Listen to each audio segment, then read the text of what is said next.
Deus é fiel. Eu não sei você, mas estava frio lá fora, mas eu tô queimando aqui já. Amém? Espírito Santo nos aquece com o amor dele, amém? Nos restaura. O Espírito Santo é demais. E você sabe que eu estava preparando uma palavra, tinha um texto separado, mas eu vou falar um outro texto, nem falei com o irmãozinho lá. Provérbios 3:6, se você puder abrir.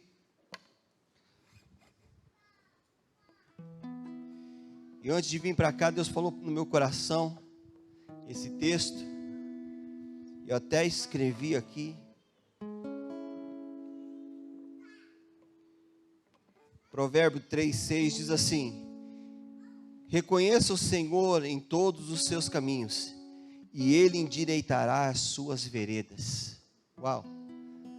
Reconheça o Senhor em todos os seus caminhos, e Ele vai endireitar, Ele vai colocar reto, Ele vai direcionar você. Graças a Deus por esse texto, amém? E vocês sabem quem foi um homem chamado Ignaz Simelevich? Que nome, hein? Jesus dos crentes bom, né? Olha o nome para você pôr no teu filho, irmãos. Ignaz Simelevich. Difícil, né? Mas interessante que essa pessoa, ele fez algo muito importante. E você sabe que em 1846, este homem, ele era um médico, ele trabalhava no hospital, maternidade, lá em Viena. Ele era húngaro, por isso desse nome, né? Que nome complicado. E você sabe que esse homem, nessa época, eles faziam muito partos lá nessa maternidade, só que eles viam que as mulheres, após o parto, elas morriam. E era um hospital, que ele era um hospital de ensino, de professores que davam aulas, assim. Então eles faziam autópsia em morto, e de repente chegava uma mulher em trabalho de parto, eles paravam de mexer naquele defunto, e iam lá fazer o parto. E naquela época a higiene era péssima.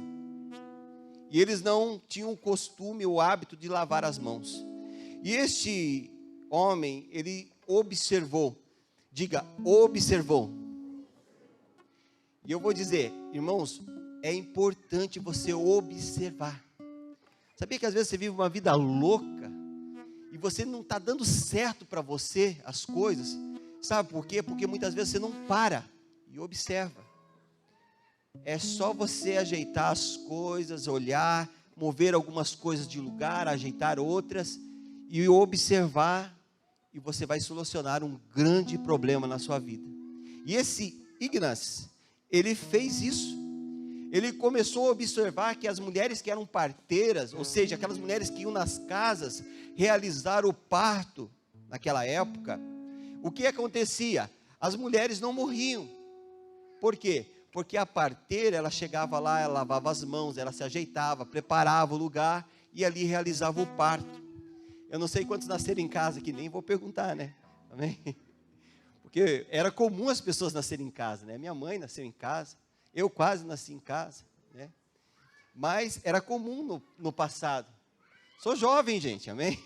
Quase nasci em casa, até parece, mas isso é comum, até hoje acontece. Tem um amigo meu, ele vende o cachorro quente, é o cachorro quente mais rosa do bairro lá, né?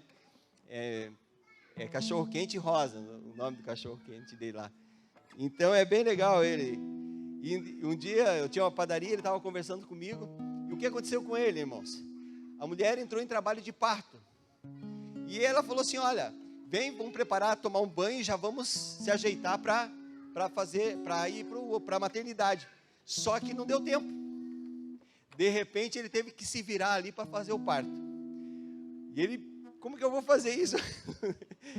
É difícil. E ele realizou o parto do filho dele na casa dele. Homens, estejam preparados. Amém? E você sabe que foi algo maravilhoso, uma experiência que ele teve difícil. E depois nisso eles ligaram para a ambulância chegou, lógico, depois deu os devidos cuidados. Mas isso era comum. E esse Ignaz, ele observou que nas casas onde as parteiras faziam, as mulheres não morriam, mas se elas fossem ao hospital, elas acabavam morrendo devido à infecção que elas pegavam por conta que não havia uma higiene nas mãos. E pela observação deste homem, então ele começou a determinar que todos os partos, ou tudo que fosse feito, lavasse as mãos. E houve uma grande contradição na época, porque eles não achavam que era certo fazer isso, não se precisava fazer isso, e tanto que ele teve que criar uma tese científica e provar que era necessário que aquilo fosse feito. E você sabe que quando muitas vezes nós vivemos uma vida que nós estamos acostumados com algo e nós não queremos mudar, porque a mudança requer algo novo, a mudança ela almeja uma coisa nova. Sabe que a gente se acostuma, não é? A gente se acostuma a fazer aquilo na nossa vida e aquilo até se torna uma tradição na nossa vida. Se torna algo comum, a gente vive daquela forma, vive daquele jeito. Sabe que tem casais que é comum gritar com o outro? É comum. Tem casais que é comum ficar quieto. Um fica quieto, tu fica quieto. Tá tudo bem, nós vivemos bem. Isso não é errado, irmãos. A minha família é de italiano, parece que está mais brigando, mas eles estão conversando, irmão. Italiano bate na mesa e né, fala demais também. Italiano é assim, né? É espafatoso, né? Onde chega. Então tem essa experiência. O que nós olhamos então, dentro das famílias, que muitas vezes se segue uma tradição. E o que me chamou a atenção hoje, que eu quero falar, que geralmente você tem que provar para que uma tradição seja arrancada. E é terrível isso, porque não se para observar, mas tem que se ter uma prova daquela tradição, que aquela tradição não é boa, ou não está fazendo bem, não é saudável para aquilo. E você sabe que em Marcos 7, no verso 14 ao 23, é o que eu quero ler com você agora. Marcos 7, se você puder abrir, acho que o irmão já vai ter aqui também a produção, né? Em Marcos 7, do 14 ao 23.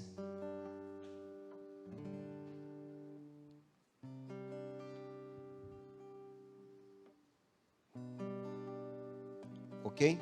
Marcos 7, do 14 ao 23 diz assim: convocando ele de novo a multidão, disse-lhe: ouvi-me todos e entendei.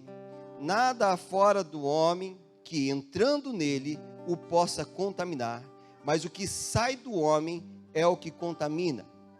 Se alguém tem ouvidos para ouvir, ouça. Quando entrou em casa, deixando a multidão, os seus discípulos o interrogaram acerca da parábola. Então ele lhe disse: assim vós também não entendeis?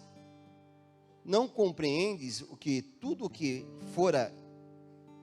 é de fora entra no homem e não pode contaminar, porque não lhe entra no coração, mas no ventre, e sai para lugar escuro. E assim considerou ele puro todos os alimentos, e dizia: o que sai do homem, isto é o que contamina, porque de dentro do coração do homem é que procede os maus desígnios, a prostituição, o fruto de homicídio, os adultérios, a avareza, as malícias, o dolo, a lascívia, a inveja, a blasfêmia, a soberba, a loucura. Ora, todos estes males vêm de dentro e contaminam um homem. Amém? A versão ali é na ACF, essa aqui é na RA, eu havia mudado. Eu quero dizer com isso que Marcos, ele estava aqui relatando uma passagem que Jesus havia falado com os fariseus, e os fariseus estavam questionando Jesus, porque os seus discípulos estavam comendo, mas agora estavam comendo e não estavam lavando as mãos. Eles estavam comendo e não estavam lavando os copos, eles estavam comendo e não estavam lavando os utensílios dele. E eles começam então a argumentar com eles, dizendo assim: olha, o que acontece com os teus discípulos? Será que eles não seguem a tradição? Eles não conseguem seguir a tradição que foi ensinado, que os nossos antepassados ensinaram? E Jesus então começa a falar para eles que eles estavam seguindo uma tradição. E não sei se você sabe, mas o povo judeu, eles tinham, eles não estavam mais seguindo os mandamentos, não estavam mais seguindo as orientações de Moisés, mas eles estavam seguindo por mais de 613 ensinamentos sobre o corpo, sobre como se devia fazer, que eles haviam começado a criar esses ensinamentos devido à tradição familiar. E você sabe que nós vamos em alguns lares, em algumas casas, é de costume de alguém adoçar o café já na garrafa, assim. E em outras casas é colocado um açucareiro. É errado? Não é errado, mas é uma tradição às vezes da família. Não é? Há um costume da família, há aquele jeito de ser. Então, cada família ele tem uma forma. E quando nós olhamos as famílias de Israel, eles tinham criado essas tradições, e agora eles então começam a questionar Jesus, dizendo, olha, esses teus discípulos, eles não estão seguindo a tradição. Veja, os seus discípulos comem pão com as mãos impuras, e isto não é certo. E eles começam a questionar, os seus discípulos não lavam os copos, porque os seus discípulos, eles não têm andado na conformidade como os nossos anciões ensinaram. E começam a questionar isso. E você sabe que a tradição é algo terrível na nossa vida, porque não nos permite aprender um novo. Sabe que a tradição, ela impede você de viver o sobrenatural de Deus, impede você viver a grandeza de Deus. Esses homens não estavam vendo eles não estavam mais vendo o que a palavra de Deus ensinava, mas eles estavam vendo o que a tradição dizia. Eu não sei você, mas por muito tempo eu fui católico apostólico romano. E o que aconteceu? Eu entendia que eu não podia deixar a tradição dos meus pais, da família dos meus pais. Mesmo que a palavra estava me orientando a algo, eu estava ainda relutando. Mas eu tive uma experiência pessoal com Deus. Porque quando primeira vez que eu fui num templo cristão, evangélico, eu fui participar da ceia. E o que aconteceu comigo, em especial? Quando eu peguei do pão e do cálice, eu tomei do pão e do cálice. E daí eu até não queria pegar do cálice, porque eu pegava só o pão. E daí ele falou, não, você tem que pegar do pão e do cálice. E daí o rapaz ensinou que deveria se pegar dos dois. Porque se você não fizesse dessa forma, você estava fazendo uma forma indigna. E aquilo me preocupou. E eu fiquei pensando, poxa vida, eu precisava melhorar. E aquilo veio um despertar no meu coração que eu precisava fazer de uma forma certa. E quando eu comecei a ler os textos sagrados que orientavam daquela forma, eu falei, puxa vida, mas eu nunca peguei o cálice. Eu nunca peguei. Eu só pegava o pãozinho. E ali estava dizendo em 1 Coríntios 11, do 23 em diante, aquele que pega do pão deve pegar do cálice também. E aquilo me despertou. Então eu tive que relutar contra a tradição para receber a informação da palavra. E quando nós olhamos para esse texto de Marcos 7, eles estavam questionando os discípulos, estavam questionando os atos que eles estavam fazendo, mas não estavam observando a palavra, não estavam observando os mandamentos. E Jesus começa iniciando e falando a esses homens, olha, parem de ser hipócritas, como disse Isaías, que vocês guardam o que vocês acham por bem, mas não guardam a palavra. E ele começa então orientando eles, dizendo, olha, o que é mais importante? É o que entra pela boca que contamina o homem, ou é o que sai da boca que contamina o homem? E Jesus começa a ensinar eles, dizendo, olha, a contaminação de alguém, espiritualmente falando, não está nos objetos que você toca, mas está o que sai da sua boca, do seu coração. Então, quando nós falamos sobre libertação, quando nós falamos sobre batalha espiritual, quando nós falamos sobre uma ação de libertação em nossas vidas, nós temos que primeiro saber de uma coisa, nós temos que reconhecer o Senhor em todos os nossos caminhos. Quando nós falamos sobre ter uma transformação na nossa vida, nós temos que entender que Deus é o Senhor de todas as coisas. Ele é o dono, é o Criador, Ele é o que forma. Não é a criatura que dá ordem ao Criador, mas é a criatura que se sujeita àquele que o criou. Vocês estão entendendo o que eu estou falando? Não é o vaso que fala para o oleiro, o barro que fala para o oleiro como que ele deve ser moldado, mas sim o oleiro que molda o barro. E se precisa quebrar de novo, ele quebra e faz de novo. E essa é a disposição de uma lei natural, ok? Não é o filho que vai te ensinar a você andar, um filho de 3 anos que vai te ensinar a andar, mas é você, pai, sim ou não? Por mais que nesses dias os filhos tenham ensinado, né? De 3 anos, tem filho que fala, pai, não vai hoje na igreja. O pai fala, então tá bom, filho, eu vou ficar em casa. Misericórdia. Mas, pai, hoje eu quero ficar assistindo o desenho, então fica, filho, eu vou ficar com você. Não, pega teu filho pela mão e fala, filho, eu vou te ensinar uma coisa, tem um caminho para você seguir, é esse aqui, ó. Vem para a igreja, filho, ó. É aqui, ó. Senta aqui e você vai aprender. Nós tivemos uma formatura linda aqui, né? Ontem a Ari, o Flávio, né? Teve aquela formatura, o Nelson, o pessoal, todo mundo participou, criando os filhos à maneira de Deus. Se te falta alguma informação, busque a eles, eles vão ensinar, ok? Mas o que eu estou me referindo aqui é justamente quando você quer ensinar a Deus o que é o certo. E esses homens, eles estavam dizendo assim, ó Jesus, vou te explicar uma coisa, a nossa tradição diz isso, tem que ser dessa maneira. E ele disse assim, olha, não é o que contamina. Quando você entende então o princípio da libertação, não é o que contamina você, que traz alguma contaminação interior. Não é as coisas externas, não é uma situação que você passou, tem isso aqui, tem aquilo, outra coisa, tem, sei lá, eu comprei um sabonete, comprei uma pipoca, ou alguma coisa assim. Não, o que contamina é quando você permite que isso desça ao seu coração, que você passa agora então a ter uma permissão daquilo.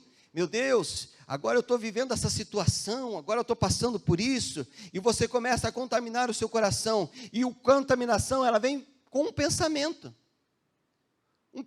de medo, um pensamento de dúvida, um pensamento de lascívia, um pensamento de inveja, um pensamento de opressor. E no texto até mesmo, Jesus ele começa a falar sobre isso.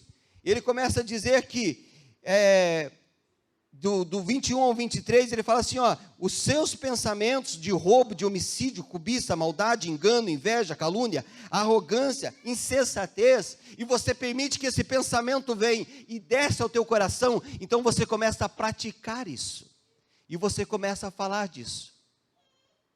Certa feita, eu estava muito tempo atrás, num banco, e um homem, eu acho que aquele rapaz, ele não estava na sua realidade, mas era uma segunda-feira, ele tinha passado um final de semana, coisas terríveis ele tinha feito. Eu nem conhecia ele, mas eu estou falando que era coisas terríveis que ele tinha feito, porque na fila do banco, ele estava conversando sobre aquilo, como aquilo fosse um troféu, como aquilo que ele fez de toda aquela promiscuidade, aquilo fosse para ele um troféu, aquilo fosse algo, e as pessoas começaram a ficar constrangidas no banco, pelo que ele falava. São coisas que eu não posso citar aqui de forma alguma, mas eu quero te dizer que aquilo havia corrompido, o coração dele se encheu daquilo, e ele falava daquilo.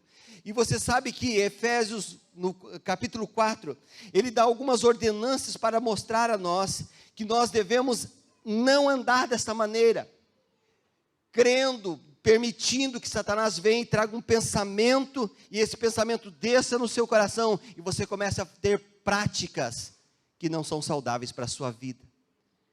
Porque a obra do mal, a obra que Satanás ele opera na vida de alguém, ele vai operar na sua carne, irmãos. Porque ele é um espírito, sim ou não? Ele vai operar onde? Aqui nessa mesa? Aqui nesse copo? É lógico que não. Ele vai operar na sua carne. É comum você ver esses lugares que a pessoa tem que fumar um charuto, tem que comer uma comida, tem que beber uma cachaça, tem que sei lá o que fazer. Mas é comum você ver que o Espírito fala sobre isso, que está agindo dessa maneira. Então, quando tem uma reação contrária, é quando você não permite que esse pensamento venha ao seu coração e achiposo. Diz a palavra que você não deve dar lado ao diabo. Você não deve dar a ele um espaço para que ele se assente ao seu lado, para que ele esteja te orientando, te conduzindo. Você deve guardar o quê? Seu pensamento, seu ouvido e seu coração. Então, em Efésios capítulo 4, no verso 17 em diante, ele dá uma ordem, alguma orientação a nós. E a primeira orientação, ele diz assim, não andeis como o ímpio anda. Não andeis dessa forma. Isso, portanto, digo, e no Senhor testifico, que não mais andeis como também andam os gentios. Primeira orientação, você não deve andar por esse caminho. Um caminho de incredulidade, um caminho de dúvida, um caminho de insensatez, um caminho de orgulho, um caminho de maldade, de cobiça, de engano, de inveja e de calúnia. Primeira orientação, não andeis. A segunda orientação que ele dá, não andeis no que então? Na vaidade da sua mente. Ou seja, como é difícil você falar com alguém que tem uma mente orgulhosa. Sim ou não? Sabe tudo, gente. Não tem como você falar com uma pessoa que é orgulhosa. Tu fala, filho, é dessa forma, é desse jeito. Não é bem assim, peraí. Não é também desse jeito. Sim ou não? Ou quando você está falando com a pessoa, fala, não, já sei. Você nem terminou o assunto, gente. Você conhece alguém assim? Tu está falando, tu falou bem assim, não, eu já sei. Eu nem falei. Eu queria falar que eu queria te dar R$100. Perdeu, né? Ele já, né? Então a pessoa, ela tem uma mente o quê? Uma mente orgulhosa. Ela anda na vaidade da sua mente. Segundo ponto, que você não deve andar. Você não deve andar com o seu pensamento escurecido. Seu pensamento que você se fecha para entender as coisas. Se fecha para não aprender. Se fecha para não aprender o novo. Às vezes você se agarra numa tradição que você tem. Se eu orar de joelho, Deus me responde. Irmãos, uma vez eu ouvi um cara... Tive padaria por 26 anos, uma pessoa, um homem de Deus, uma benção, mas ele me falou o seguinte, que Deus só respondia a ele se ele estivesse orando de joelho, e ele estivesse com as mãos desse jeito, e ele falou lá o jeito dele. Eu falei, misericórdia, irmão, meu Deus, ele me responde quando eu estou de pé, quando eu estou tomando banho, quando eu estou correndo, meu Deus me responde a todo tempo, irmão. Ele não tem um jeito específico, ele tem um coração desejoso, amém? Deus não tem uma forma, ele tem um coração quebrantado e contrito, diz que ele não rejeita. Então não é dessa, mas na cabeça dele era daquela forma, e ele quis me dizer que eu deveria ser daquela forma. Eu falei, irmãos, eu respeito a sua opinião, eu respeito a tua forma, mas irmão, ele nos veio para nos libertar. Jesus veio para nos libertar. Você é livre, amém? E a liberdade que Ele nos dá, primeira coisa, é a gente ter uma mente aberta, um entendimento no Senhor. Entender o que Deus está comunicando. O que Deus está nos chamando a atenção, não fique travado nas suas tradições. Não fique travado de uma forma. Se aqui não chegar na igreja aqui, se o irmão não disser, assim te diz o Senhor, eu não acredito. Não. Às vezes uma irmãzinha vai chegar para você, filha, Deus está te falando isso, e o Espírito Santo está te falando, sim ou não? Porque Deus não tem uma forma, irmãos. Deus, quando quer falar com você, Ele fala pelo vento, Ele fala pelo ar, Ele fala pelo passarinho, Ele fala com as pessoas, Ele fala com você na fila do banco, Ele fala com você tomando banho, Ele fala com você, mulher, fazendo a comidinha, sim ou não? É assim que Deus age. O que nós precisamos estar sensíveis. sensíveis ao que Deus está falando. Outra coisa que ele fala sobre o quê? Que você não deve andar com um coração duro, pela dureza do seu coração. Você não deve ter um coração fechado, um coração endurecido.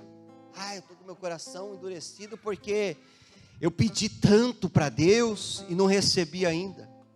E eu acho que também não vai nem receber, irmãos. Mas Deus é tão misericordioso que diz que Ele não tem oração que fique sem resposta. Pela misericórdia de Deus, mas nós se endurecemos. No seu tempo Deus vai se manifestar. No seu tempo Deus vai responder você. Outra coisa que você não deve ter, você não deve andar com um coração endurecido, você não deve andar com um sentimento de dissolução. O que é um sentimento de dissolução? É uma pessoa que não cumpre com o seu compromisso, que não respeita a responsabilidade que ela assumiu. Todos aqui receberam a Cristo um dia, amém? Você assumiu um compromisso. Quando você anda com esse sentimento, essa situação de dissolução, você é uma pessoa que não honra com compromisso. Você honra quando está bem, quando não está bem, não vai. Quando está funcionando, beleza. Quando não está funcionando, eu não quero. Não, você não tem um coração duvidoso, você tem um coração disposto, entregue. Você quer fazer a obra de Deus, você acredita na palavra e você segue. E você tem essa orientação do quê? De avançar aonde você quer chegar. Você tem que ter o quê? Você para andar nesse propósito com o Senhor, você não deve cometer impurezas, ou viver com alvidez, inflamado em fazer coisas que não vêm de Deus. Você deve trazer sobre você um domínio, e é você que domina, amém? Perdão. Você que domina, porque a palavra de Deus, um dos frutos do Espírito Santo, é domínio próprio, e é você que decide se você vai mentir, se você vai enganar, se você vai roubar, se você vai fazer as coisas más, é você que decide. O diabo me enganou. Não. Você permitiu que isso acontecesse. Você tem que ter então o que? Um posicionamento, uma determinação. Eu vou dar um passo adiante de Cristo, eu vou dar mais um passo, eu vou dar mais um passo, eu vou dar mais um passo, e você vai chegar. Eu não sei onde você quer chegar, mas eu quero chegar no céu. Aonde você está mirando? Amém? Você tem que mirar aonde? No céu, sim ou não? Uma vida cristã é quando você tem uma determinação de chegar então neste lugar. Então você deve ter no seu coração. Olha o que diz lá o texto, então, em 4:17 ao 19. E digo isto, e testifico no Senhor, para que não andeis mais como andam também os outros gentios, na vaidade da sua mente, entenebrecidos no entendimento, separados da vida de Deus pela ignorância que há neles, pela dureza do seu coração, os quais, havendo pedido todo o sentimento, se entregaram à dissolução, para com avidez cometerem toda a impureza. 1 Tessalonicenses diz assim: a vontade de Deus é que vocês sejam santificados. Então diga, a vontade de Deus é que nós sejamos santificados. Amém? Qual é a vontade de Deus? Essa é uma pergunta que a gente sempre faz. Eu queria saber tanto a vontade de Deus.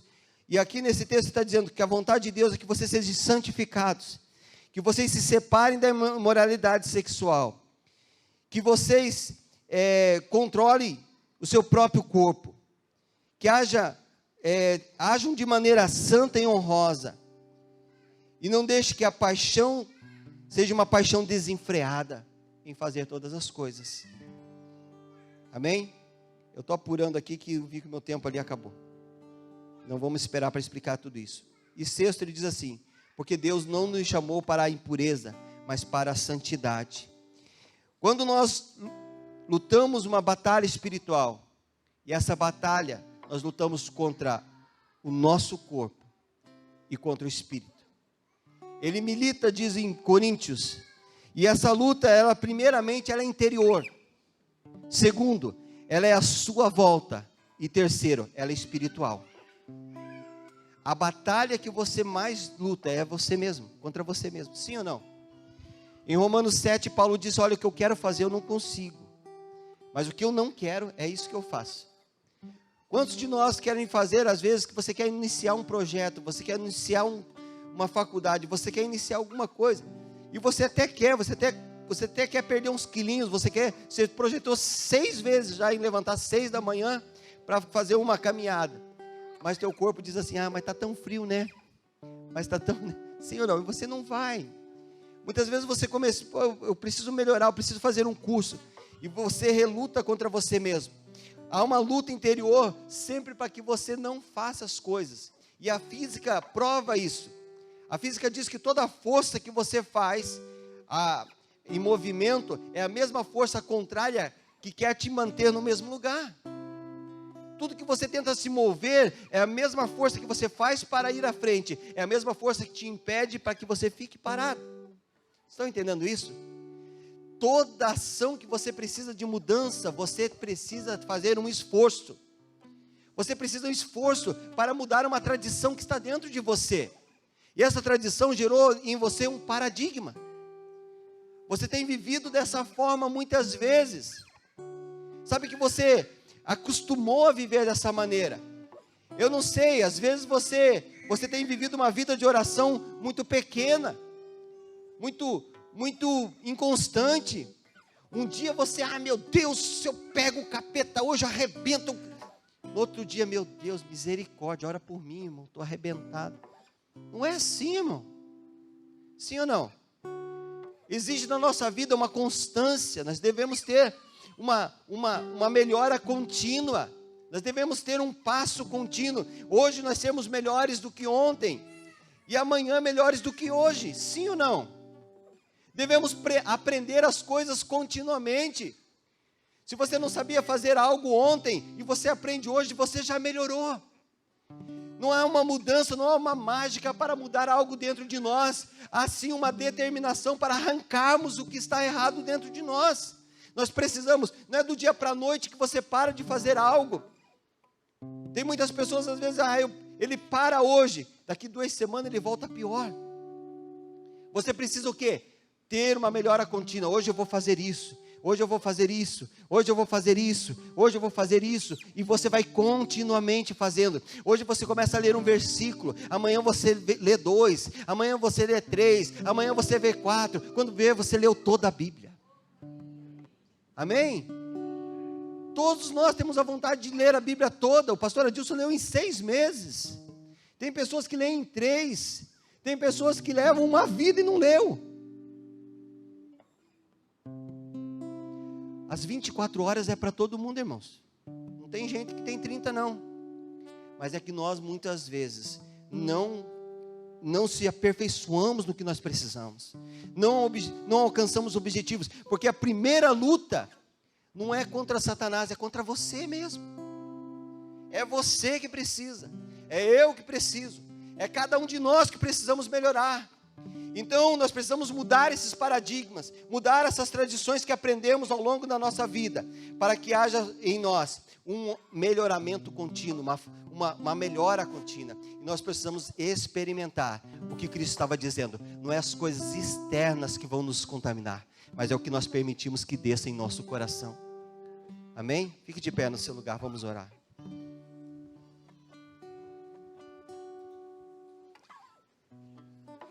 Eu esqueci de orar pela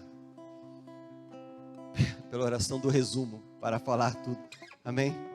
Na próxima a gente ora, que daí fica resumido bem rápido, amém? Quantos estão me entendendo que Deus está falando para você hoje? Deus está falando para você, tem uma mudança na sua vida. Para com esse paradigma de você ficar brigando por coisas que não tem mais importância, irmão. Para com isso de você ficar se queixando de coisas que não tem mais importância, irmão. Para com isso. Muda algumas coisas. Lá em casa nós tínhamos uma situação. Quando eu fazia o café forte, a esposa reclamava. Ela fazia, era fraco, eu reclamava. Chegamos num acordo. Acordo, diga acordo. Amém? Olha, aquele que fazer primeiro tem que tomar quieto. Não é verdade? Eu pulo cedo, mas por amor eu faço café para ela do jeito que ela gosta. Amém? Essa é quando você muda um paradigma. Eu poderia ficar brigando o resto da minha vida por um café forte, mas eu mudei um paradigma de mim. Amém? Isso é mudar um paradigma. Isso é mudar algo que você tem. A tradição do meu pai, ele fazia café com pó. Eu lembro, meu pai me ensinou desse jeito. Irmão, para com isso. Viva bem. Viva liberto. Amém? Viva livre. É isso que Deus está falando para nós. Olha, vocês estão vivendo essa tradição, reclamando se o copo está sujo, se a mão está suja. Eu quero dizer o seguinte: vocês estão todos sujos. Esses camaradas estão comendo com a mão suja aqui, eles estão mais limpos que vocês, porque eles têm um coração voltado à palavra de Deus. Está entendendo? Então Deus está mudando dentro de nós alguma coisa nessa noite. Deus está mudando os paradigmas. Deus está consertando casamentos. Deus está mudando a sua vida. Amém? Você que está me ouvindo pela internet, Deus está tocando a sua casa também. Feche seus olhos, você que está aqui. Deus está perguntando para você o que você precisa mudar. Qual é a área que você precisa mudar? Será que você vai viver essa vida dessa forma? Ou você vai mudar? O que o Espírito Santo está falando para nós hoje é uma noite de mudança.